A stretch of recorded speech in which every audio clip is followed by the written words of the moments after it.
La firme canadienne Westbridge Mortgage REIT, nouvel acquéreur de la Banque de l'Habitat de Côte d'Ivoire à BICI, injectera au moins 3,5 milliards de francs CFA pour la récapitalisation de cette banque. Le transfert des parts de l'État de Côte d'Ivoire devrait se faire à travers une convention de cession à Westbridge qui sera suivie d'une augmentation du capital de la BICI qui est de l'ordre de 6,5 milliards de francs CFA pour se conformer à la réglementation bancaire de l'Union monétaire ouest-africaine. Pour rappel, la Westbridge, spécialisée dans le financement de l'immobilier et des crédits structurés, avait acquis officiellement le 2 août dernier 51,6% des parts de la BICI détenues par l'État ivoirien à l'issue d'un appel d'offres international.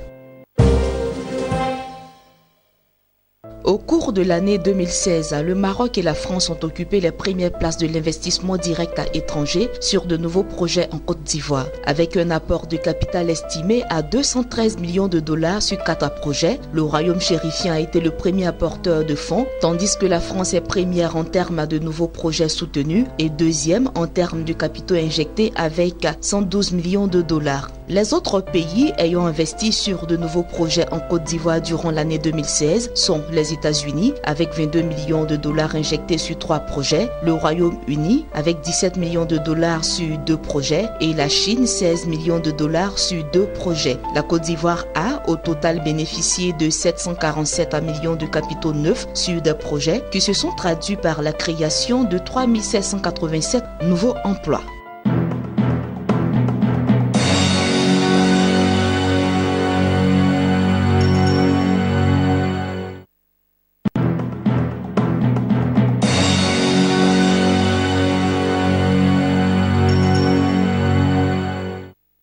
La production de laine de la Namibie, de l'Afrique du Sud et du Lesotho pourrait augmenter de 50% pour atteindre 75 000 tonnes dans les 3 prochaines années. Cette croissance de la production devrait être nourrie par la hausse des cours mondiaux de la matière première, engendrée par la progression de la demande de l'industrie textile et de la réduction des stocks mondiaux à leur plus bas niveau depuis 70 ans.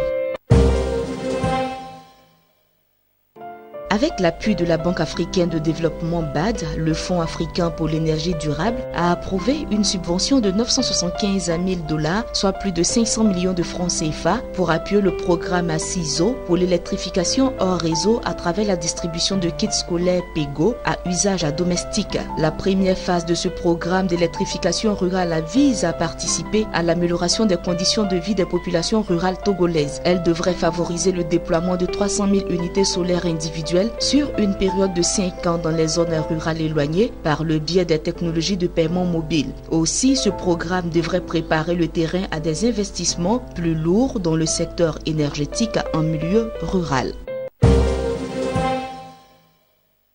Les investissements directs étrangers dans le secteur des technologies de l'information et de la communication et des infrastructures Internet ont reculé de 25% en 2016, contrairement à 2015. C'est ce que révèle The Africa Investment Report 2017, publié par le Financial Times. Au total, 24 projets ont été financés par des fonds étrangers en 2015, contre 18 en 2016. En 2016, les TIC et les infrastructures Internet n'ont réussi à mobiliser que 1,9 milliard de dollars contre 4,8 milliards l'année précédente. Sur un total de 705 projets en 2015 et 602 en 2016, les TIC et l'infrastructure Internet n'atteignent toujours pas une présence de 10%. Sur 66,5 milliards de dollars de FDI attirés en 2015 et 92,3 milliards captés en 2016, en croissance de 40%, moins de 5 milliards de dollars reviennent au TIC. La grande partie des 92,3 milliards de dollars de FDI captés par l'Afrique pour l'année 2016 a été absorbée par le secteur de la construction.